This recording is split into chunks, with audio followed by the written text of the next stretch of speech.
I don't think you want to find one of these loved ones of yours in one of those garbage cans you pick. In this lifetime, you don't have to prove nothing to nobody except yourself. You spent 7 years in prison. More than 7. So 7.5 the last time. 12 all total. 12 total? 7.5 the last time. So you were in prison twice? I grew up and hung out on a corner just like this one, not too far from here. A corner like thousands of others across the country. It's the place to go if you you want to know who got the good drugs, you want to know who got killed last night and why and who did it, you come here. Did you know Charles S. Dutton, the star of Rock, faced a life full of pain and struggles? What you call yourself? You ain't no business, man. You're a murderer. Lifetime, you don't have to prove nothing to nobody except yourself. How did he rise from a tragic past to become a respected actor? What challenges shaped his journey? His story is heartbreaking but also inspiring. Let's dive in deeper. Born on January 30th, 1951 on Baltimore's East Side, Charles Stanley Dutton grew up in the Latrobe Homes public housing projects. Life was anything but easy. His parents divorced when he was just 4 years old, leaving his father, a truck driver, to provide for the family. Raised in a tough environment, Dutton faced the challenges of a broken home and the harsh realities of his surroundings from an early age. I grew up and hung out on a corner just like this one, not too far from here. A corner like thousands of others across the country. It's the place to go if you want to be seen. You want to know who got the good drugs, you want to know who got killed last night and why and who did it, you come. As a teenager in the 1960s Baltimore, Dutton described himself as someone who thrived on chaos and violence. I enjoyed knocking the F out of people. I enjoyed violence, he admitted in an interview with the Washington Post. His nickname, Rockhead, came from a childhood spent in violent rock fights that often left him bruised and bloodied. Eventually, the nickname was shortened to Rock, which stuck with him into adulthood. Rock wasn't just a name, it became a symbol of the streetwise, headstrong persona he carried. As a teenager, Dutton became involved in the Black Panther Party and raised hell on the streets. At the age of 16, a fight turned deadly when a man attacked him with a knife, stabbing him 7 times. Dutton managed to wrestle the knife away and fought back, ultimately stabbing the man, who bled out on the street. For that incident, Dutton pleaded guilty to manslaughter at the age of 17 and was sentenced to 5 years in prison. After serving 2 years for manslaughter, Dutton was released, but his freedom didn't last long. A weapons charge sent him back to prison for 3 more years. This time he found himself incarcerated in the Maryland State Penitentiary, a building he could see from his old bedroom window, a grim reminder of how close prison had always been. You spent 7 years in prison. More than 7. So 7.5 the last time. 12 all total. 12 total? 7.5 the last. During this second stint, Dutton's rebellious and combative nature landed him in even more trouble. A self-proclaimed troublemaker, he frequently fought guards and inmates, relying on the boxing skills he learned as a kid. In one particularly infamous incident, after being denied a visit, Dutton got into a physical altercation with a prison guard. He challenged the guard to a fair fight, and the two duked it out in a locked room. Reflecting on the aftermath, Dutton once said, "I got 3 years for killing a black man and 8 for punching a white man." That 8-year addition to his sentence seemed like another chapter in a downward spiral, but it turned out to be a turning point. While in solitary confinement, a punishment for one of his many altercations, Dutton was allowed to pick one book to take with him. By chance, he chose an anthology of black playwrights. In the silence of his cell, he became captivated by the powerful characters and dramatic stories. For the first time, he saw a world beyond the violence and chaos he'd known. So you were in prison twice. That's where you found your voice. Mm-hmm. When he was released from solitary, Dutton was inspired. He approached the prison warden with a bold request. He wanted to start a drama group for the prison talent show. The warden agreed, on one condition: Dutton had to earn his GED. That deal became the foundation for the rest of his life. Determined to turn things around, Dutton not only earned his GED, but also enrolled in a 2-year college program at Hagerstown Junior College. In 1976, he graduated with an Associate of Arts degree. His education became a lifeline, helping him break free from the cycle of violence and incarceration that had defined his early life. Following his release in 1976, Charles S. Dutton was on a mission to completely turn his life around, and he didn't waste any time. He went on to earn a bachelor's degree from Towson State University, but that wasn't enough for Dutton. In 1980, he was accepted into the prestigious Yale School of Drama, a place known for shaping some of the greatest talents in the entertainment industry. It was there that Dutton honed his craft and prepared for the next chapter of his life, Broadway. Help you. I went to college in prison. I got an associate arts degree, a 2-year degree in prison, while I was in the penitentiary. Dutton quickly became a fixture on the stage, earning widespread acclaim for his performances. One of his most celebrated roles was Boy Willie in August Wilson's The Piano Lesson, which earned him a Tony nomination. His commanding presence and raw talent caught the attention of executives at HBO Independent Productions. They saw something special in Dutton, someone who could carry a primetime TV show. Their idea was a black version of The Honeymooners. Charles met with the show's creator and director, the late Stan Daniels, to discuss the opportunity. Daniels didn't sugarcoat anything and asked him point blank, "Are you ready to commit the next 5 years of your life to television?" Charles agreed, but laid down some ground rules to make sure the show was something he could stand behind. First, he didn't want any children in the show. He told the Baltimore Sun, "Cosby had 55,000 of them, and I didn't want an awkward situation." He also wanted the freedom to help shape the cast. Dutton turned to familiar faces from his time on stage, bringing in the Piano Lesson castmates Carl Gordon to play his dad and Rocky Carroll to play his brother Joey. For the role of his wife Eleanor, they hired Ella Joyce, a seasoned stage actress who brought her own dynamic energy to the show. When it came time to craft the storyline and characters, Dutton and Daniels didn't look far for inspiration. They took a trip to Baltimore, Dutton's hometown, and spent time with the city's sanitation workers to get a feel for their world. One worker in particular, a man named John Wood, stood out. He became the inspiration for the show's lead character, and they decided to name the series Roc, a nod to Dutton's own nickname. Set in Baltimore but filmed in Los Angeles, Roc followed the life of a hardworking garbage collector, his wife, and his family as they tackled life's challenges in the inner city.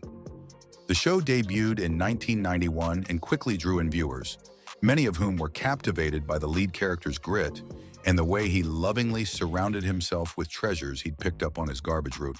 Them that's not shed loose. So the Bible says, and it still is new. The storyline focused on Roc and Eleanor's pursuit of the American dream, buying their own home. But it wasn't just lighthearted sitcom material. The show also took on heavy-hitting topics like poverty, drugs, and crime, giving viewers a raw, unfiltered look at inner-city life. Baltimore embraced the show wholeheartedly. In August 1991, the city even declared a John Wood Day to honor the man who had inspired Roc. While fans were loving the show, Dutton had his own doubts. He told the Los Angeles Times that he began to question whether signing on for a TV sitcom was the right decision. As a classically trained stage actor, he found the transition to television challenging. He admitted that he had hoped for more guidance from the directors to help him adjust to the different style of acting required for TV. But what really got under his skin was the script. "I am a serious actor who fancies himself an artist to some degree," he said. "It is hard to do these little one-line jokes at the end of the scene." Season 2 of Roc brought some fresh faces to the cast that spiced up the dynamic. Heavy D joined as Roc's garbage truck partner, Calvin, while Jamie Foxx played their eccentric neighbor, Crazy George. Because my grandmother's hair on her back is growing up real thick. And if it keeps... Debbie Morgan, Charles's real-life wife at the time, came on board as Linda, a house guest who added another layer of humor and warmth to the mix. These new additions gave the show more variety, but behind the scenes, things were getting complicated. Charles Dutton was in constant battles with the network executives and the mostly white writers. Fox wanted the show to be lighter, funnier, and more mainstream, something that would rival the popularity of new hits like Martin, which premiered in August 1992. Martin delivered the kind of slapstick comedy Fox was pushing for, but Charles wasn't having it. He had a vision for Roc, and it wasn't about cheap laughs. He told the Baltimore Sun that networks seemed to reward black actors who played buffoons, while sidelining shows like his that tried to highlight real issues affecting African American communities. Tensions rose even higher in season 3. Fox decided to move the show from its successful Sunday night slot to Tuesday at 8 p.m., putting it in direct competition with other big shows. To make matters worse, they stopped filming in front of a live audience, a change that didn't sit well with Charles, who thrived off the energy of performing in front of a crowd. Despite the network meddling, Charles took on more control in the 3rd season, stepping up as executive producer. He even went back on his original rule about not having kids on the show. They wrote in a storyline where Eleanor became pregnant and added a teenage character played by Alexis Fields. Is that the contractions keep coming every few minutes? Still, Charles wasn't willing to compromise on the show's focus. He told the Baltimore Sun that people kept asking for more jokes and less of the heavy topics, but he wasn't about to give in. "That's not what I signed up for, and they know it," he said. Charles also clashed with the writers, calling them out for their lack of understanding of Black experiences. He pushed for storylines that addressed race and social justice, even though he knew it wasn't what the network wanted. One standout episode from January 1994, Terrence Got His Gun, tackled gun violence head-on. It was powerful, raw, and exactly the kind of storytelling Charles believed in. The 3rd season finale aired in May 1994 and ended on a deeply poignant note. Charles, in character as Rock, broke the 4th wall and spoke directly to young Black viewers, urging them to stop the violence. It was a bold move, and it left audiences wondering what was next for the show. And the violence in our community and among our youth. Unfortunately, the news wasn't good. While Charles was used to waiting until late May to hear about renewals, this time the decision came faster. Fox pulled the plug on Ross after just 3 seasons. Fans were outraged and petitions to save the show popped up all over the country. Jamie Foxx, who was becoming a star in his own right, found himself in the spotlight as fans demanded answers. The network claimed they had done everything they could to save Rock, but pointed to low ratings as the reason for its cancellation. According to them, Rock ranked 117 out of 124 shows, making it a tough sell to advertisers. But not everyone bought into Fox's excuses. Many believe the show's heavy focus on political and social justice issues played a big part in its cancellation. Rock wasn't afraid to tackle topics like systemic racism, inequality, and the struggles of Black communities. Subjects that made some executives and advertisers uncomfortable. In an era when networks leaned heavily on lighthearted mainstream content, Rock stood out for being unapologetically real.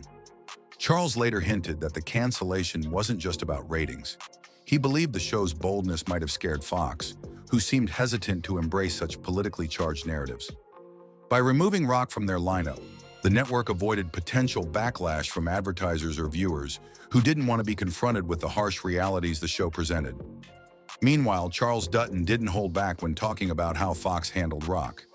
He openly accused the network of essentially giving up on the show long before it was officially canceled. In an interview with the Orlando Sentinel, he pointed out that Fox never promoted Rock the way it promoted its other hit shows like Melrose Place and Married with Children. Charles expressed his frustration, saying, "I just find it interesting that a show Fox always said couldn't find an audience was never showcased in order to gain one." But Rock wasn't the only Black-centered show to get the axe around that time.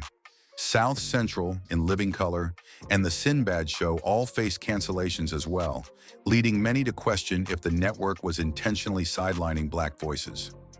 Adding to Charles's personal turmoil, he filed for divorce from Debbie Morgan just 5 months after Rock was canceled, ending their 5-year marriage. In a bittersweet postscript to the Rock story, BIT aired a never-before-seen episode titled The Rock That Dreams Are Made Of after the cancellation. In this powerful episode, Charles delivers a 6-minute monologue, standing in a spotlight on a darkened stage, reliving Rock's worst nightmare. The performance was so moving that some critics believed it was worthy of a Tony Award. Fox, however, never aired the episode during the show's original run. According to insiders, the network felt the subject matter was too downbeat and might upset advertisers, a decision that once again highlighted the network's discomfort with Rock's serious tone. While the show's legacy lives on, tragedy struck one of its real-life inspirations.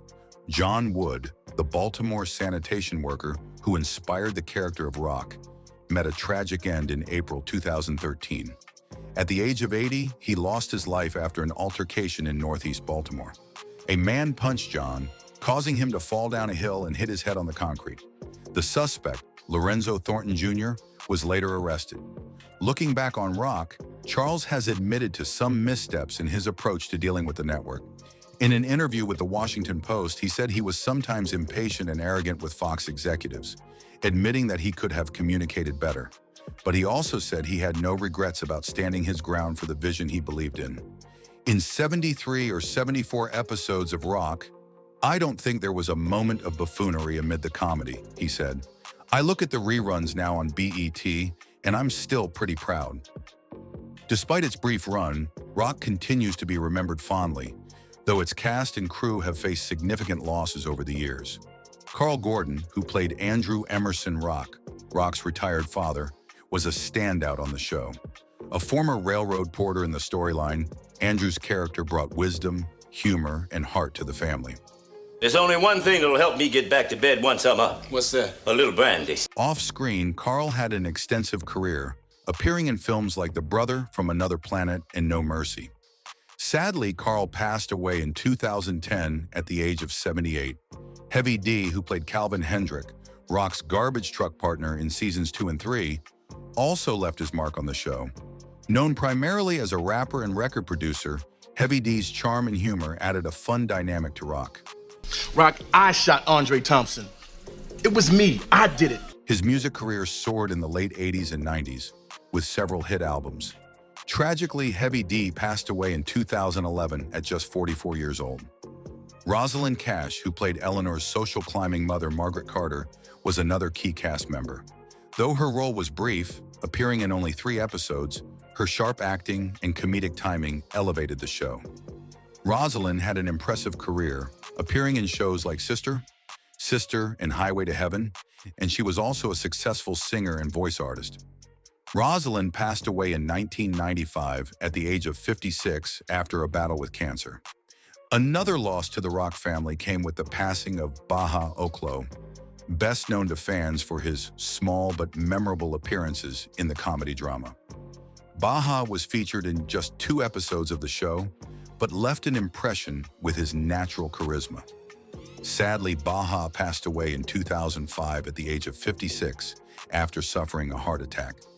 Over the course of his career, he had appeared in 47 films and television shows, including The Main Event, Night Shift, The Lonely Guy, and Nut of the Golden Eagle.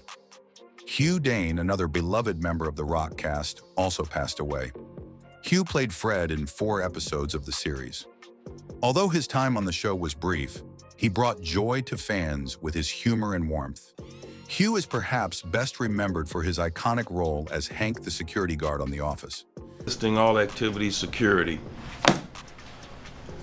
Okay. Here's your badge. Throughout his career, Hugh appeared in numerous popular TV shows, including Hangin' with Mr. Cooper, Boy Meets World, Friends, Martin, and Girl Meets World.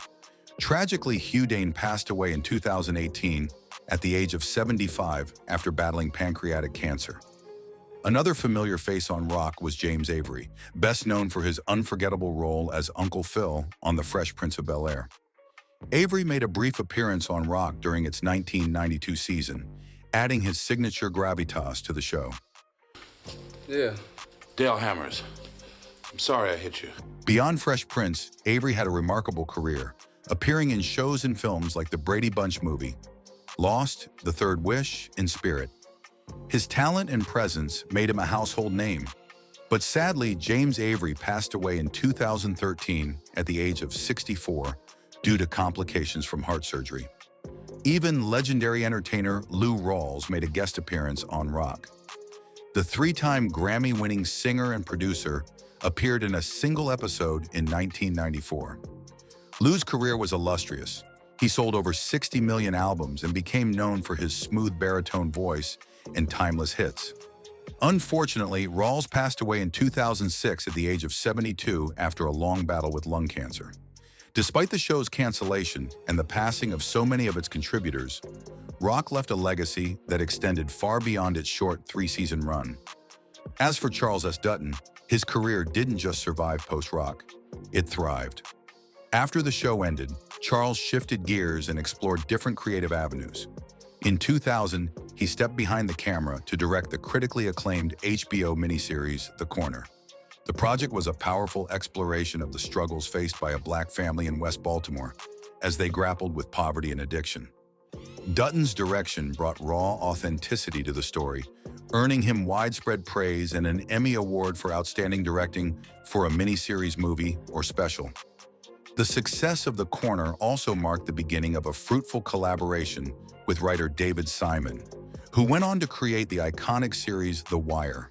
Though Dutton wasn't a mainstay on The Wire, his involvement behind the scenes and his work in The Corner helped lay the groundwork for Simon's gritty, layered portrayal of urban life in Baltimore. Beyond directing, Charles remained a force in front of the camera. He earned 2 more Emmy Awards for Outstanding Guest Actor, proving his ability to captivate audiences in any role. On the big screen, he appeared in films like Gothika, Alien 3, and Rudy, continuing to showcase his versatility as an actor. Not one to abandon his roots, Dutton also kept a strong presence in the theater world. He reprised notable roles and toured with acclaimed productions like The Exonerated, a powerful play about wrongfully convicted death row inmates. His performances on stage continued to demonstrate the depth and passion that first drew him to acting while he was still behind bars. From a prison cell to the limelight of Hollywood, Charles S. Dutton's journey is nothing short of extraordinary.